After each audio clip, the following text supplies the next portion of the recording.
Donald Trump का एक video बड़ा वायरल है जिसमें वो अपनी जो बैठक हो रही कैबिनेट की उसमें सो जाते हैं। वो वीडियो आपने देखा होगा। पर इस मीटिंग में जो महत्वपूर्ण निर्णय लिया गया वो ये कि जो पहले 48 घंटे का अल्टीमेटम ईरान को दिया गया था, फिर वो 5 दिन एक्सटेंड किया गया था, अब उसको 10 दिन और एक्सटेंड कर दिया गया है। तो इसके क्या मायने हैं? क्या माना जाए कि युद्ध अब शांति की ओर बढ़ चुका है? ये 10 दिन एक्सटेंशन और आगे बढ़ सकता है? जो तेल के लिए, गैस के लिए लंबी लंबी लाइनें लगी हैं दुनिया भर में, क्या वो खत्म होने वाली हैं? हरमुज का स्ट्रेट है वो क्या खुलने वाला है? इस वीडियो में आपको यही सब बताएंगे। नमस्ते, मैं सौरभ त्रिपाठी हूं, मेरे साथी विनय सुल्तान हैं, जो कि इस अपनी खास डायरी में, जिसको आप लोग कहते हैं सुल्तान की डायरी, इस शो का नाम रख देना चाहिए, वो देखेंगे, आगे विचार करेंगे आप लोग के प्रपोजल पे। शुरुआत करते हैं विनय, जो मीटिंग हुई है उसके बारे में बताइए, क्या कुछ हुआ है और ये जो 10 दिन का एक्सटेंशन, इसके क्या मायने हैं? जी, 28 फरवरी को ईरान के साथ जो युद्ध शुरू हुआ है उसके बाद में ये पहली कैबिनेट मीटिंग थी, फुल फ्लेज कैबिनेट मीटिंग थी, जो 90 मिनट के तकरीबन ये कैबिनेट मीटिंग चली। इसके बाद में डोनाल्ड ट्रंप ने घोषणा की कि वो 10 दिन एक्सटेंशन और दे रहे हैं, फ्रीज कर रहे हैं उनके जो उनका पावर स्ट्रक्चर है, जो पावर हब है जो ईरान का, उसके ऊपर स्ट्राइक करना वो टाल रहे हैं 10 दिन के लिए। वो स्ट्राइक्स वो 10 दिन के लिए फ्रीज कर रहे हैं, ये ट्रंप का कहना था।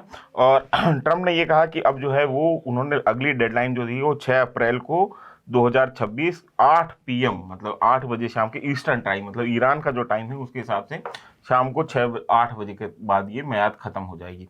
और उन्होंने ये भी कहा कि हमारी ईरान के साथ में बात चल रही है, बात बहुत अच्छी चल रही है और हो सकता है कि हम लोग कोई डील पे पहुंच जाएं। तो उन्होंने 10 दिन और जो है इसको बढ़ा दिया। बाद में उन्होंने फॉक्स न्यूज़ में बात करते हुए ये कहा कि टॉक्स बहुत अच्छी चल रही थी और ईरान की तरफ से 7 दिन मांगे गए थे कि हमें 7 दिन का समय और दिया जाए, और फिर मैंने उसको बढ़ा के 10 दिन कर दिया क्योंकि मेरे को जो है उन्होंने गिफ्ट भेजा था।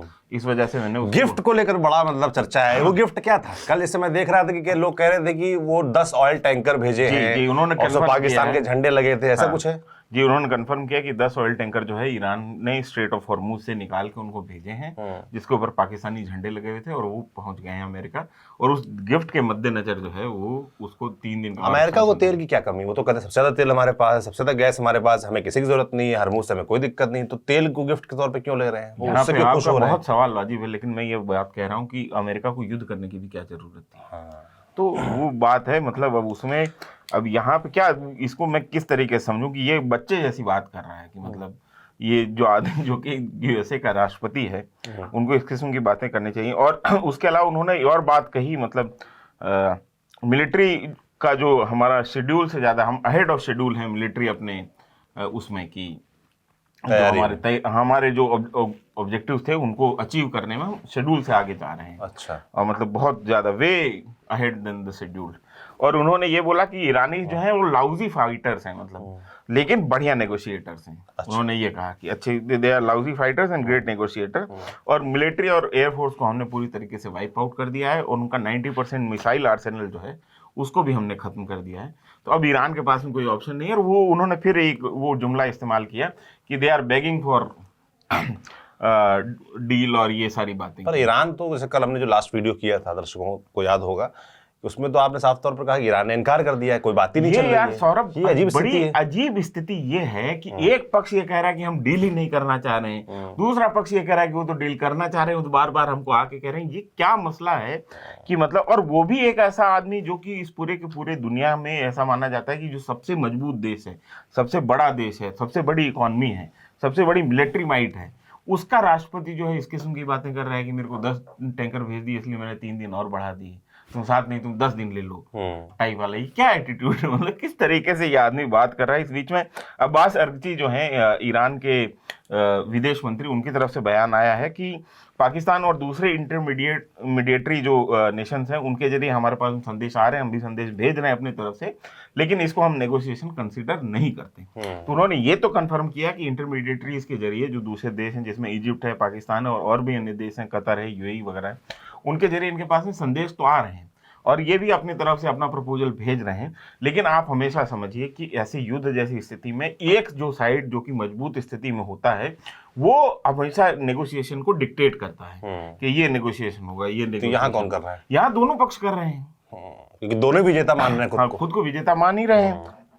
और इस बीच में मोहम्मद बगैर गलीवाफ जो हैं, जो कि वहाँ के मजलिस के सदर हैं, एक तरीके से वहाँ की पार्लियामेंट के स्पीकर हैं और जिनको नॉमिनेट किया गया था यूएसए की तरफ से, उन्होंने कहा कि साइकोलॉजिकल वॉरफेयर है ये पूरी तरीके से अमेरिका के द्वारा और मार्केट प्राइसेस को मैनिपुलेट ये तो हमको भी ये बात तो सही लग रही है। इतने सारे आपने बयान बताया, उसमें एक पहला बयान जो थोड़ा ठीक लग रहा है कि जो नहीं लोग मतलब समझ रहे होंगे। ये हो सकता है कि अभी जो है अमेरिका जिस हिसाब से अमेरिका को तैयारी करनी है अगले अपने अटैक की, उस हिसाब से ये तैयारी नहीं कर पा रहे हैं।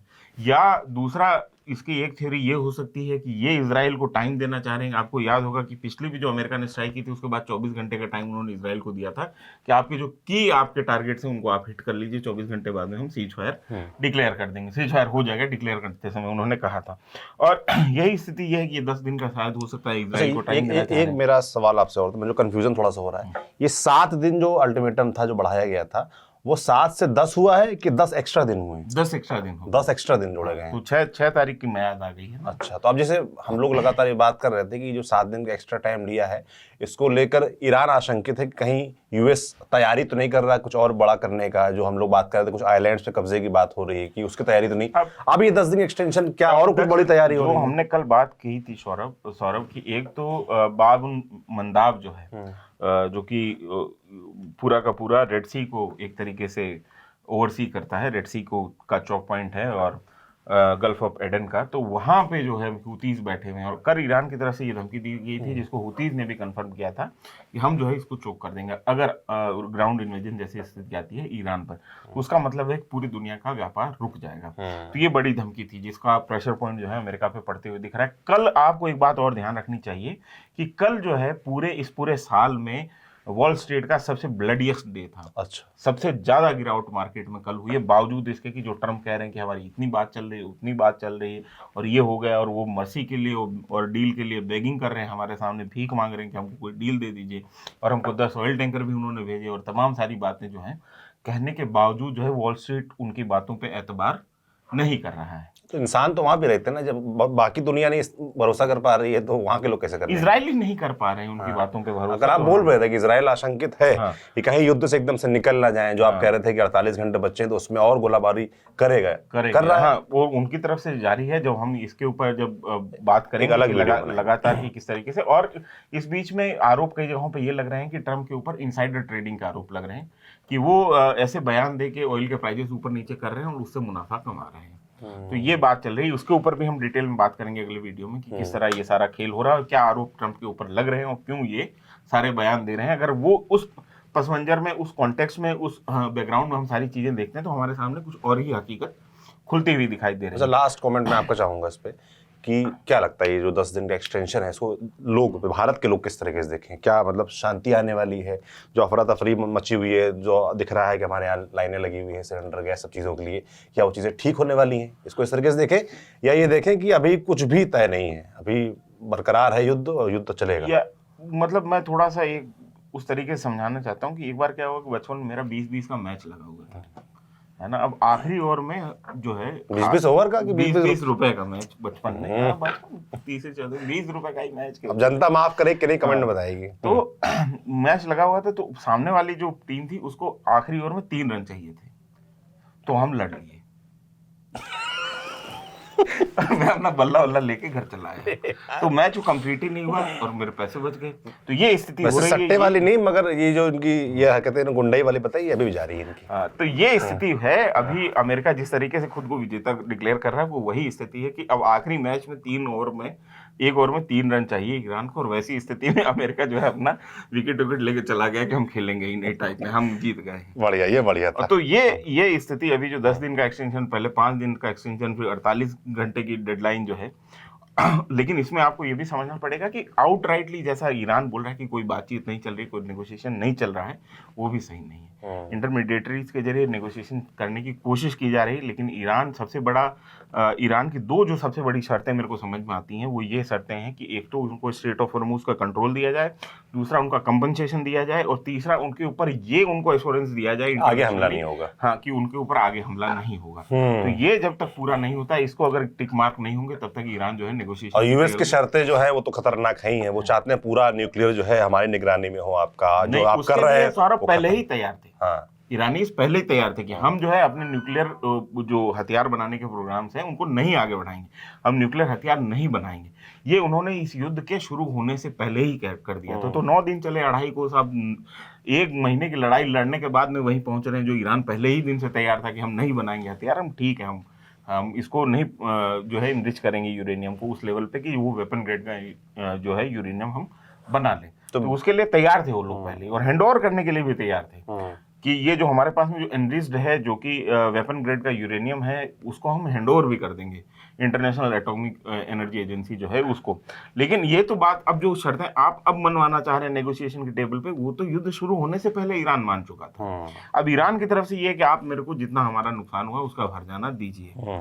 तो ये हर्जाना कैसे कैलकुलेट होगा, और इन 2 शर्तों के बिना जो है ईरान नेगोशिएशन की टेबल, वो शर्त भी बड़ी मुश्किल है ना कि आगे कोई हमला ना हो, ये अश्योरेंस। और उसमें इजराइल का जो सिक्योरिटी एंजाइटी वो इसलिए है कि इजराइल जो है उसका एक डॉक्ट्रिन रहा है कि वो प्रीएम्प्टिव स्ट्राइक्स करता रहा है। उसको ऐसा लगता है कि आपको ये समझिए पूरी एक स्ट्रिक्ट चली है 2000 के साल से लेके अब तक, और इजराइल ने, मोसाद ने कमाल के ऑपरेशंस किए हैं ईरान में, और वहाँ के जो न्यूक्लियर साइंटिस्ट हैं उनको तरह तरीके से मारा है। किसी के बेड के नीचे उन्होंने, तकिए के नीचे उन्होंने आईडी फिट कर दिए हैं, किसी को एआई से, मतलब ऐसे ड्राइवरलेस जो है व्हीकल से उन्होंने मारा है, मतलब उसके ऊपर माउंट करके बाकायदा जो है बंदूक, और उससे मारा गया है। तो उन्होंने कमाल के ऑपरेशंस किए हैं सिर्फ जो है इजराइल का न्यूक्लियर प्रोग्राम रोकने के लिए। ईरान का इजराइल ने इस तरीके के किए हैं। जो प्रीएम्प्टिव जो स्ट्राइक का जो इनका वो सिद्धांत है, मिलिट्री सिद्धांत है, उसके ऊपर जो है खतरा अगर आ जाता है वो बिल्कुल तैयार इजराइल, जाहिर सी बात है, नहीं होगा। इसीलिए ये बातचीत जो है वो किसी दिशा में जा नहीं पा रही है और इतना कंफ्यूजन बरकरार है।